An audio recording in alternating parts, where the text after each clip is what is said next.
All right. So, good afternoon and welcome to Monday Biz Motivation with the Culver City Chamber. I'm Candance Simmons, a board member. I also own All That and More Boutique. I have the pleasure of hosting these segments with Rafia Cooper, who's an ambassador for the Culver City Chamber and also a business owner. She's the owner of Rafia's Jewelry. We are so excited to have this platform that was created to introduce you to our small businesses and businesses throughout Culver City that serve our community. As many of you may know, Culver City Chamber is a connector of resources, people, and ideas, and this platform allows us to make greater connections. So, with that, I'm going to turn it over to Rafia as she introduces our special guest. Thank you, Candance. So as Candance said, that this is our, I think we've been doing this for quite a while now. So it's like, I think I counted about 16 shows. Somewhere around there, yep. Somewhere around there. So we appreciate the Chamber letting us have this platform to connect with small businesses. And we have a great business with us today. And his name is Adam from Harajuku Taproom restaurant over in Culver City. And welcome, Adam. How are you today? Thank you. Real good, thanks. Thanks for having me today. A little different than the last time you and I got together with one of these. That's right. I remember there was beer involved. I was actually debating whether to try to get down to the tap room today and have some beer or sake on site. But morning class as a learning coach for my daughter kept me here at home this morning. Wonderful. So for those people who are watching, why don't you tell them a little bit about your business, how you got started, and how long you've been doing it? Sure. Yeah, it goes back quite a bit. I often get questioned about the Harajuku Taproom. One of the most common questions I get is people ask me, they say, "You don't look Japanese. What are you doing running a Japanese restaurant and tap room?" And what do you tell them? So I tell them, well, I actually my heart is I think very, very Japanese. I first went to Japan in 1987, so over 30 years ago, right after graduating college. I went there planning to stay a year and then head on to something else. I ended up staying over 5 years, working and living there in a small town in Osaka. And the Japanese, the Japanese culture, lifestyle, language just really resonated with me. Loved living there, got to do a lot of different things. I initially taught English, then worked as for an advertising agency doing copywriting and editing work. And during that time, my time there also overlapped with a good friend of mine from college by the name of Brian Baird. And he shared my love of Japanese language and culture. And both of us also loved hanging out in Japanese izakayas or Japanese pubs, a great place to practice our language skills. And we had been good friends before, but became even better friends during that time in Japan. Fast forward to 2000, and Brian and his wife Saluri decided to open up a small brew pub in a little town called Numazu in Shizuoka, Japan. And as a good friend of Brian, I was involved as kind of friend and family in supporting that initial venture. And during that time, I was traveling through Japan a lot, so I was able to stop by on a regular basis. And excuse me.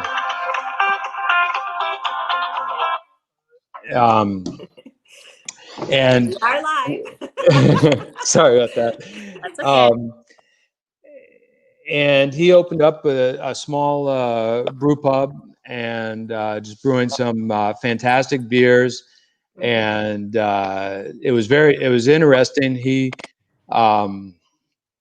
initially thought, one of the reasons he decided to do that was Japan. He just saw that there was a great affinity there for craftsmanship and artisanal work, and he thought Japanese craft beer would be a great fit for that. And he was wrong.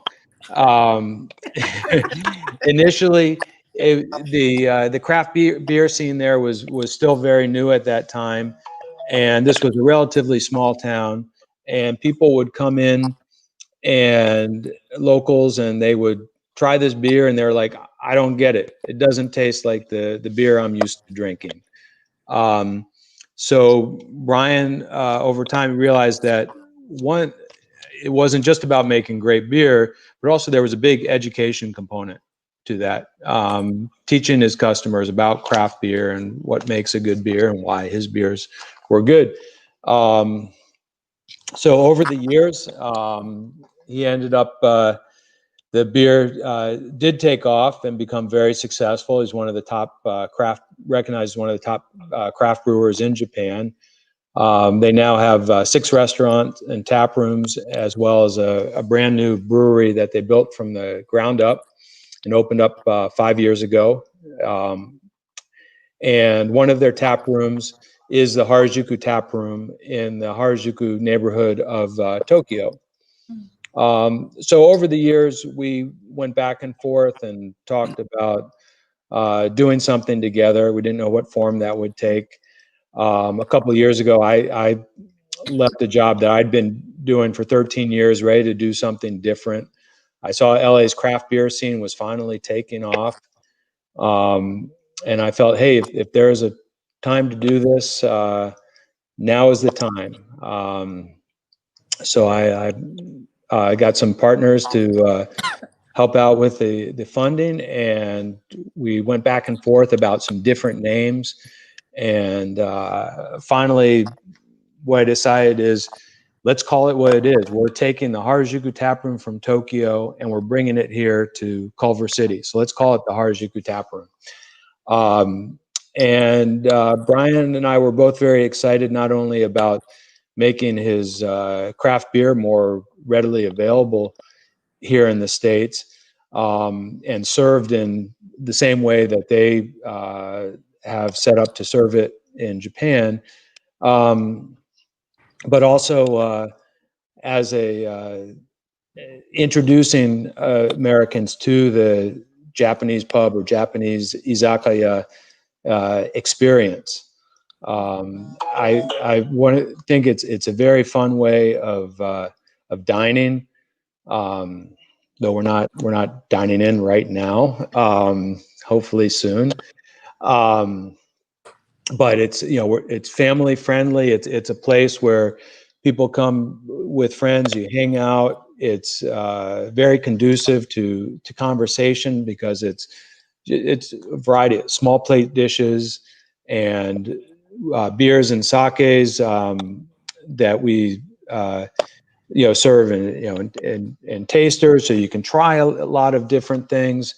So very different kind of the traditional American appetizer, entree, dessert. You're done. Let's go type of meal. It can go on. Are you only serving Brian's beer? I know you brought some when we had our last show. So are you serving any other kind, or is it just we that? do. Our tagline is, we're a Japanese craft beer izakaya.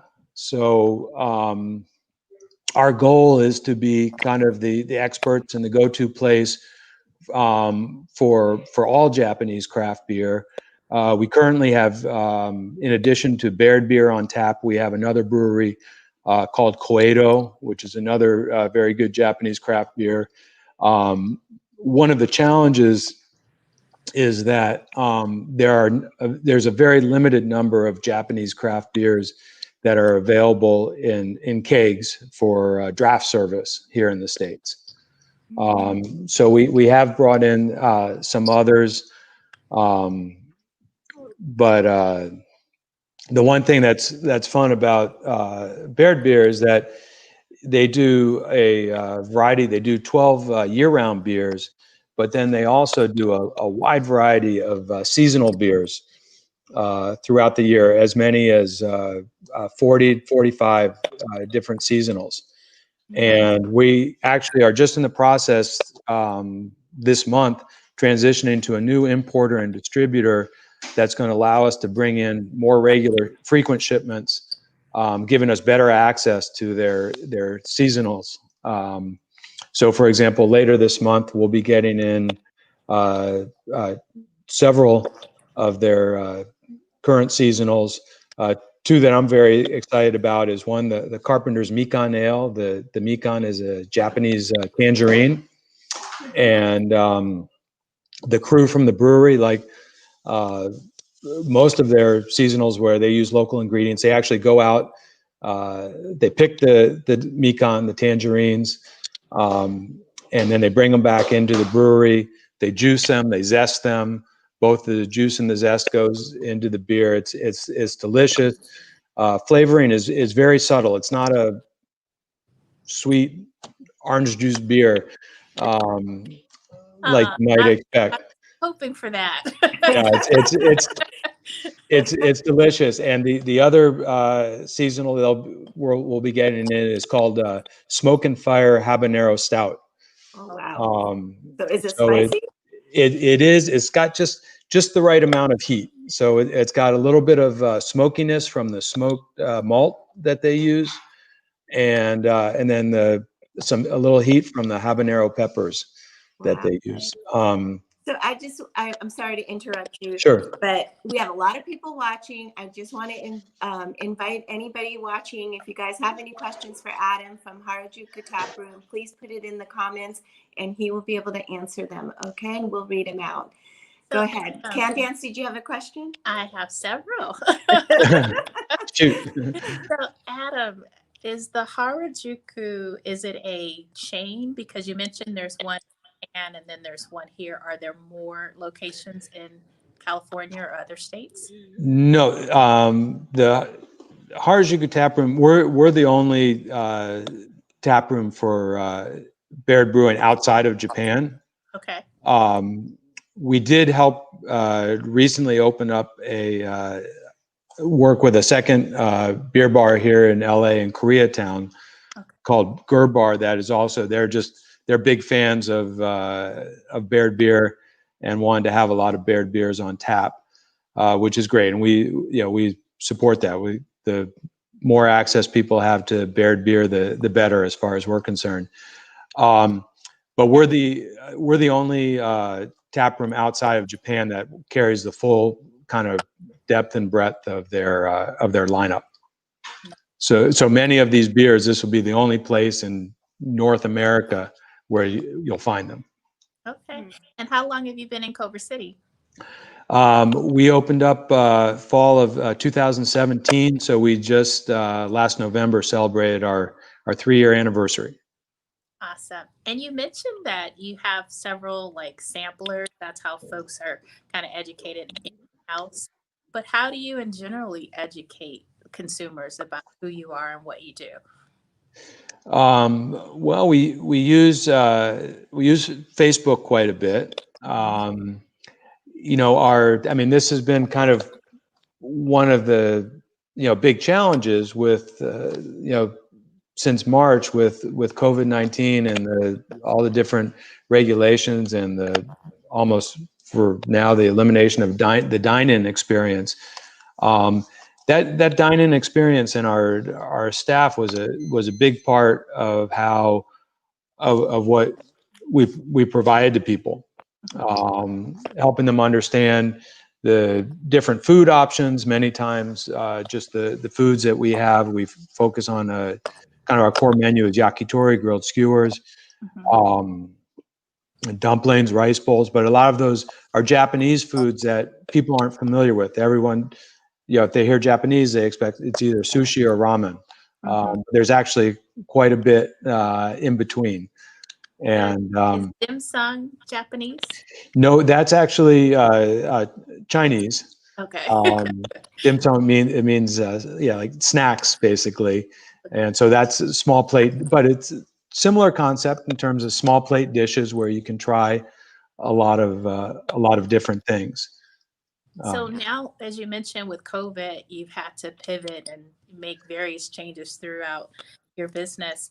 What are some of the takeout dishes that folks have found to be just the reorder or the hot takeout item? Yeah, so probably number one is our various bento boxes. Okay. That was one of the, up until March, takeout and delivery had been a pretty small part of our business. So we hadn't really focused that as far as tailoring the menu to that. So starting in April, we revised our menu, we streamlined it a bit and focused on items that work really well for takeout delivery. So one, of course, is bento boxes. So typically you get rice, maybe a couple pieces of sushi, some seaweed salad or edamame, and then some protein option. It might be fried chicken. It might be protein meat filled gyoza dumpling. Also, curry rice is another popular one. And then this summer, we actually partnered with our landlord. He actually previously ran Gray Block Pizza, which we took over that space. And I was brainstorming with him on one of our many conversations, and he suggested, "Hey, why don't you do pizza?" And I was like, "Well, what a great idea!" So what we did is this summer we took our kitchen team and a couple of our front of house staff, and we went and spent an afternoon over at Gray Block Pizza in Santa Monica. We brought over all these different Japanese ingredients and made a bunch of different pizzas to find several that were fun and that we liked a lot. And So now you're serving pizza? now, yeah, since July, we've been serving pizza. We call it basically artisanal pizza with a Harajuku Taproom twist. Wow. So one of our most popular ones is an Impossible sausage pizza, and that uses and has Impossible sausage, a plant-based meat. Impossible meat sausage, which it's fantastic with shishito peppers and shiitake mushrooms and mozzarella cheese, and then we also have dairy-free cheese option for that. Okay. Do you have any chicken options?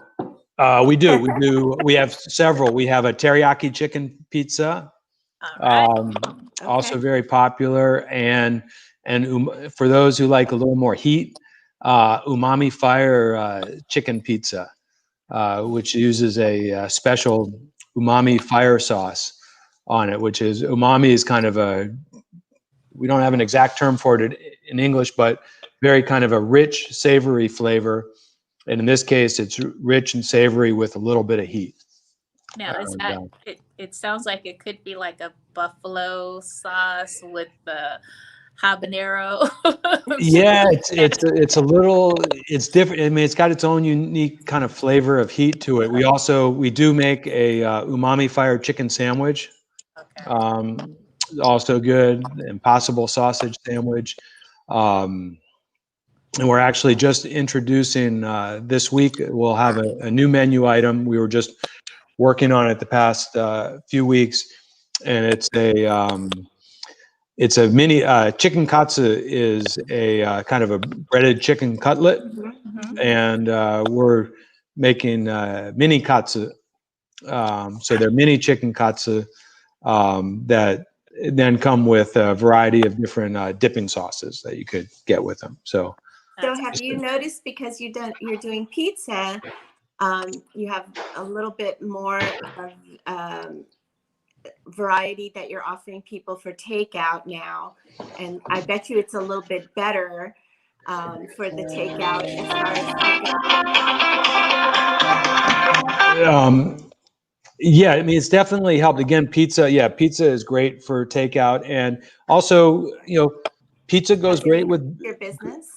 pizza goes great. Yeah, pizza goes great with beer, Mhm. and kind of when we're looking at new menu items or any new item, and one of the first criteria is we have to like it. And then if it's something that goes well with beer or sake, that's even better. So in this case, have you noticed that your business has increased because of the pizza? Was that a good call to put that on there? Did that make a difference?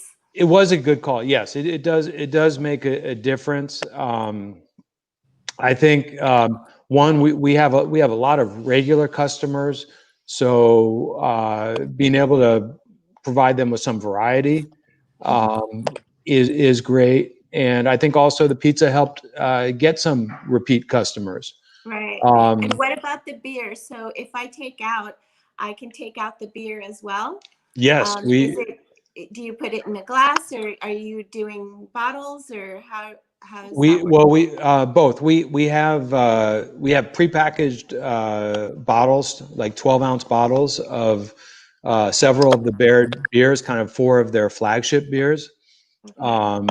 And then we also do growler fills. Well, I see that right below there. Yeah. So we have these great looking 32-ounce growlers. 32 ounces is about 2 pints.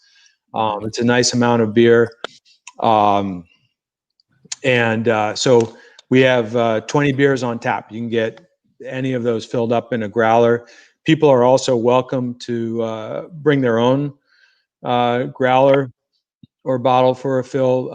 Okay. So you can Basically, if it's got a top, we'll fill it up.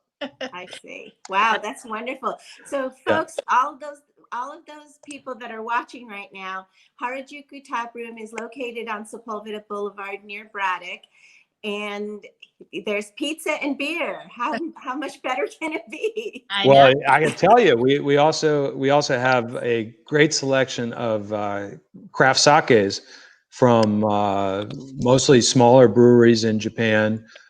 Sakes that you don't come across as much at retailers or Japanese markets, and those we're repackaging as well. So we do have some in what are called 1-cup sizes, but for the bigger bottles, we'll repackage that into an 8-ounce container, so you can order any of our sakes as well.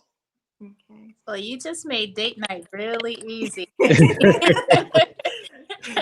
I see your hours are you open on Wednesday through Sunday from noon to 8 p.m. and we can call up for takeout as well as delivery, and we can get a couple of sakes and a lot of different variety of beers. So I'm really, really excited. So you'll see us. Wonderful. Thursday night. So you will definitely see us this week. And it sounds like you have some very interesting Japanese style pizza. So I think that's very unique and different. And like Candance says, great for date night. Yeah, those come out great, and we have a lot of families too that are regular customers, and they, we hear from the parents too that regularly, they love it because the kids really like the food, and again, there's good variety, so something for everybody. So Adam, if you were looking for something that was a little more fruity, a little sweeter in the beer selections, what would you recommend? Ooh, on the beer side, a little fruity and sweet. Or maybe it's sake. I would probably, if you're looking for fruity and sweet, I would recommend a sake. And we have a number of good options. I think probably fruity and sweet, the first thing I think of is actually one of our very fun sakes. It's called Ikizo Sparkling Sake. And it actually has these little jelly, translucent jelly pieces in it, and You it's had so it sparkling. yeah, and it's fun. And it comes in two flavors that we carry: yuzu, which is a Japanese citrus fruit, probably most similar to like a lime. Really interesting flavor, very popular flavor these days in a lot of things. And then peach. But they're delicious. Comes in a little convenient 6-ounce can. Okay, sounds good. Thank So you. is it like a pulp, or is it kind of like a boba type of? It probably similar. It's not tapioca like a boba, but it's kind of similar to that experience. So it's very fun. You kind of you give it a really good shake and pour it out, and it's delicious and dangerously fun and easy to drink. That sounds It's only about, I think it's like 5% alcohol. Okay. So it's, yeah. okay. Yeah, that's an excellent date night. It's dangerous, easy. And all of our staff and team are extremely knowledgeable about our sakes and beers, so they can make some great recommendations if anybody has any questions. So for the delivery, are you working through like a Grubhub, or do you have your own delivery, or how does that work? We work with Grubhub, Uber Eats, Postmates, and DoorDash. And we do ask if people are going to order delivery that they go through the links on our site. When they do that, that reduces the fees on the delivery, because they don't charge the marketing fee to us, so that helps. And probably Grubhub is currently our preferred delivery service, just because they handle alcohol, beer, and sake, as well as the food. So we have the best representation of our menu on that site. So you're currently operating in takeout, do you recommend that customers would go to your website, place their orders there, and then come and pick up or select the delivery? Yeah, if you order takeout on it's very easy to order takeout on our website. You can designate your pickup time, so you can order in advance. Okay. Even several days in advance if you'd like. But if you have any questions, also more than welcome to give us a call, and we'd be happy to help you out and put your order in for you. And did I hear you earlier say that you were offering a special from our show here today? Yes, so we have a New Year's discount. Wow, you guys are great. It pulls it right up there.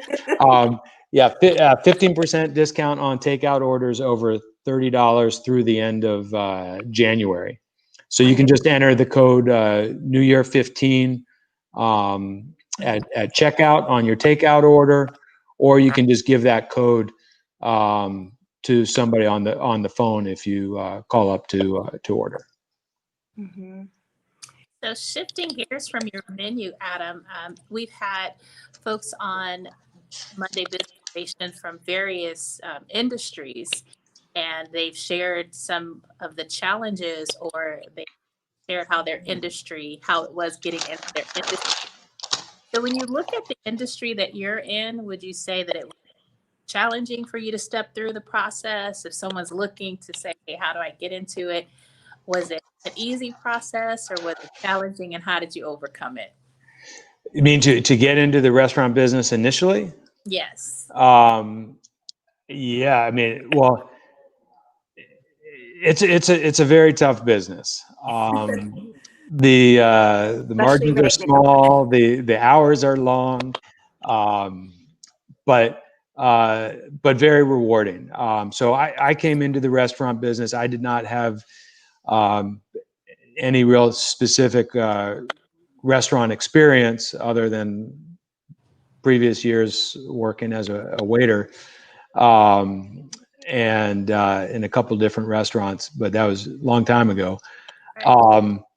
But I had a lot of operational experience, which helped. I had been doing development and construction, so I was also very familiar and comfortable with the design and build out of the restaurant and the permitting process. So, there were certain boxes that I could check right off the bat. So it wasn't like everything was new to me. Learning the restaurant operations took a little time, and there was definitely a learning curve when we first opened up. I think what it really it's extremely rewarding. We have built up a great loyal customer base, and the feedback we get from people, especially this past year, just being thankful that we're here and rooting for us has been great, and really motivated myself and the team a lot. But I'd say what it really comes, a key part is the people, having good people on your team. Everybody working for us now, I think almost everybody's been with us almost over 2 years. Nice.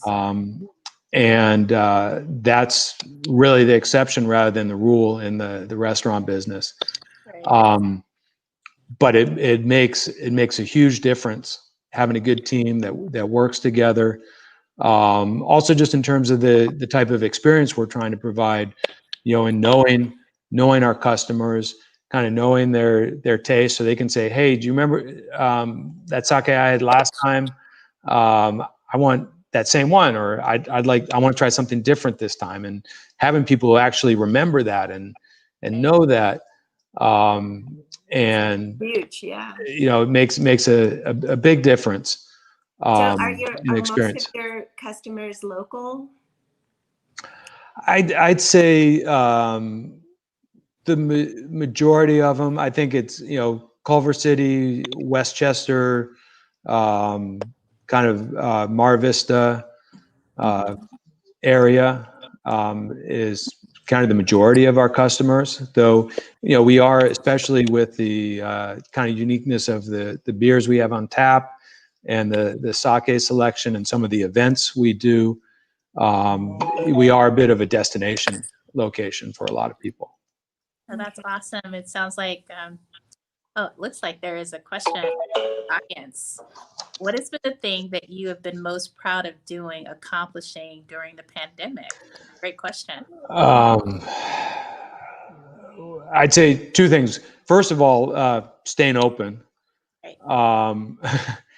And I think probably second in terms of proud, I mean, I've been really kind of a highlight has been our participation in Feed Culver, which I think is a great initiative that was set up to first of all provide hot meals to people in need in Culver City. And then second, to support the restaurants that need help, and it's donation based. I don't know if we have it's feedculver.org if anybody wants to go and check it out. Yes. But in terms of it's something that one, it brings in some additional revenue on a regular basis, which has been great.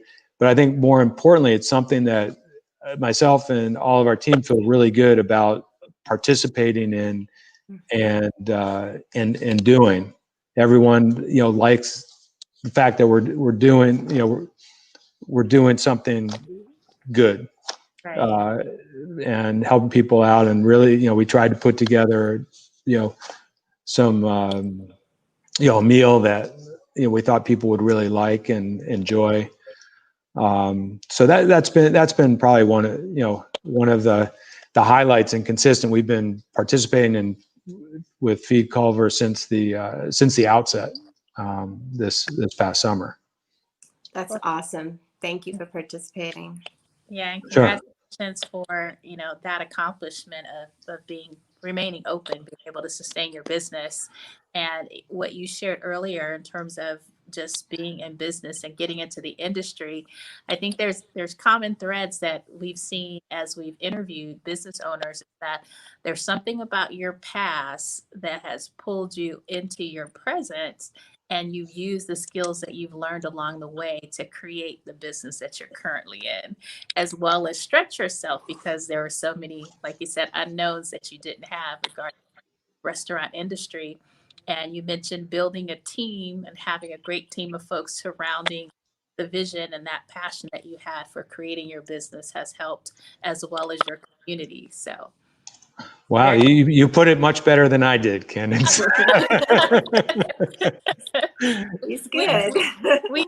we live it every day. We live it every Yeah. day. So when you started sharing, I said, oh, there's a mirror reflection there. It's just different industries. So Mhm. Yeah. we've actually reached past the half-hour mark, believe it or not, Adam. Wow, that was fast. Yeah. So at this time, what we'd like to do is share a few events that are happening here at the Culver City Chamber this week. So there's several upcoming events that we think our viewers would want to participate in.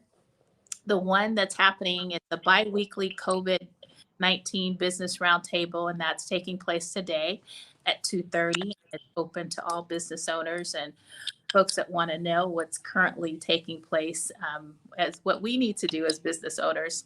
And we get to hear from our mayors, we get to hear from city council members, city members, as well as the Culver City Chamber President Collins shares updates. So it's a great resource of information that I've used to stay connected with all the changes that we've had to make during this time. Next up, Rafia, you want to take the next one? Okay, so I'm having a hard time reading. So I got you. Government Affairs Committee. Yeah. Go ahead. You can read them. Okay, I got you. Government Affairs Committee meeting is taking place on Tuesday, the 19th from 4 to 5. Again, another wealth of information setting in terms of what is happening within the government that will impact our business. So again, it's an open meeting. We encourage you to participate and ask questions.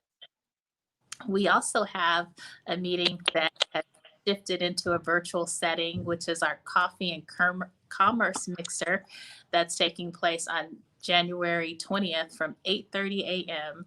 to 10 a.m. It's a great setting for you to come out, introduce yourself, introduce your business, and connect with other like-minded business owners and share what you're doing and they're doing, and again continue to learn more of how we can move forward in this current climate. A lot of us refuse to say our new normal. It's a climate. It's changing. It's changing. We pray that it's changing. And hopefully it'll go away. Yes. And also it brings us to the point of talking about our motivations. Yes. So this is where we ask you, Adam, what motivates you for this week? What's your motivation for your business this week? My motivation is twofold. I mean, one is our customers, our guests, our friends of the Harajuku Taproom, and especially during these times, if we can, offer some people a bright spot in their week, we're very happy to do so. And then the other kind of flip side of that is keeping the business there for our team members. This is their living, and really, trying to make sure we can do everything we can to hopefully give them more hours and help them, pay their bills. So it's twofold, kind of rewarding our customers and supporting our team. Okay. Awesome. All right. Candance, do you want to tell us yours? Sure. I think last week I shared with you guys I was focusing in on planning more. And I was pretty successful in doing that last week. But this week, I'm focusing in on collaborations and collaborative. And one thing I've learned is that, as Adam shared, we're all in this same place. We're all trying to keep our doors open. We're trying to make sure that the folks that are on our team, that they're able to sustain their livelihood. And as I looked at that last week, there was an opportunity for me to collaborate with someone in my community. We talk about small businesses, but there's large businesses that we want to see in our community as well, like MAC Cosmetics. So I looked at what MAC has done, and particularly an associate on their team. And this past weekend, we did it was a virtual meeting where my clients were able to join on live and learn the masking do's and don'ts. So I was able to collaborate with the makeup artist, and he shared that. And it definitely educated my clients, and it introduced him to my clients, where now they're connected with him. The Mac store is in the Culver City, in the Fox Hills Mall, but there's also one in Macy's. So if we're ordering online and not ordering from the store, then why is there a need to have the Mac store? So looking for ways to support the store that I really come to appreciate, that really helped increase their sales over the weekend.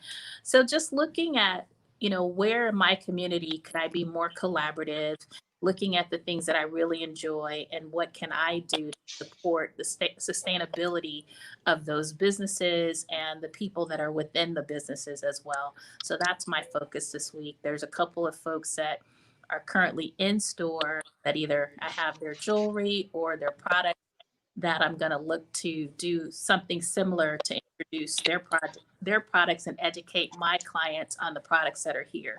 So I'll be meeting with Sensational Soaps and a couple other folks. Again, more collaborative, going deeper in the relationship and helping to sustain their business as well. That's awesome. That's great. I love it. Thank you. Did you guys record that? Is it something that people can go back and watch? We offered it because I have some VIP clients that purchase gift certificates monthly. So I offered it to my VIP clients as a perk for them for being a part of it. And we had special guests as well. So going forward, we've already set something up for Valentine's Day that we'll be offering. So Mac may have recorded it, but I don't know how they'll use it. But the next one again will be open to the VIP clients and special guests. And Adam, as there were things that I was thinking, wow, it'd be nice to have a Valentine's Day menu, as I looked at the different promotions that I'm going to do for my clients, to be able to say, hey, come here, grab perfume, grab this, grab that, but then also stop by and grab this meal that's set up for Valentine's Day. So Yeah, it's a nice little treasure hunt to create an experience. Exactly. I'm making a note of that. We have every year we have offered a special Valentine's Day menu. It's always been fun to put together with a special, usually a special sparkling sake. Yes. And a special like mochi brownie dessert. So we will definitely have something available for takeout this year. I would love to put it in my email list to let my clients know about you and to encourage them to go support and create an experience. We're all trying to create an experience at home. And if you box it up, we'll come and pick it up. Especially if you tie it up with some hearts and a red ribbon. Yeah, we'll have something. We did a lot of fun first time ever holiday gift packs of beer, sake, or mystery box over the holidays that did pretty well. And so I think we'll definitely have something put together for Valentine's Day. Right, because even with Mac, I just learned that they do DoorDash, so people can order their makeup and have it delivered to their front step. So that's awesome. It's all about education. Yep. Exactly. So, Rafia, what's your motivation this week? Well, I've been of in a funk. And I think, sometimes you just have to allow yourself to be in it, and then you have to work your way out of it. So my beginning of this was to make a list of things that I need to do today, and go from there, So I haven't really posted anything for my business for a little bit. So I made a couple of videos and content, taking pictures. So that's my start. And then I had to come on this show. So I still haven't posted yet. But I'm going to post after the show. So that's kind of been my motivation, really. I'm allowing myself to just go slow, and it's okay. And it is what it is, right? Take it one action step at a time. Right. Exactly. So look for some postings from me later, but and this week. But it's been a little kind of in a funk, kind of slow, feeling for me. But I think I'm going to come out of it. Yeah, you showed up, so you're here. There you go. You're here. So, and I just want to remind all the people watching again to, the information for Adam's restaurant is going around on the ticker. But if you guys want to contact him, he is located on Sepulveda and Braddock. Currently, no in-dining service or outdoor dining service at all, but only delivery and takeout. So go over there and get yourself some beer and pizza, and make a nice meal for yourself, and take a night off from cooking. There you go. Great date night. I can't wait. Exactly. I just have to find out the day. Thank you so much. Thanks for coming on. Well, thanks so much. I enjoyed talking with both of you. It was a lot of fun.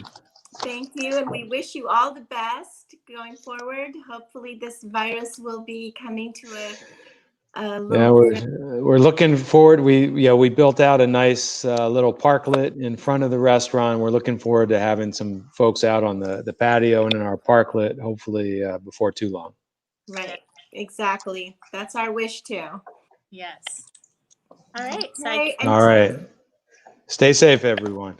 All right. Thank you. Thank you, everyone, for watching. We'll be back next Monday with another guest. Have a good one.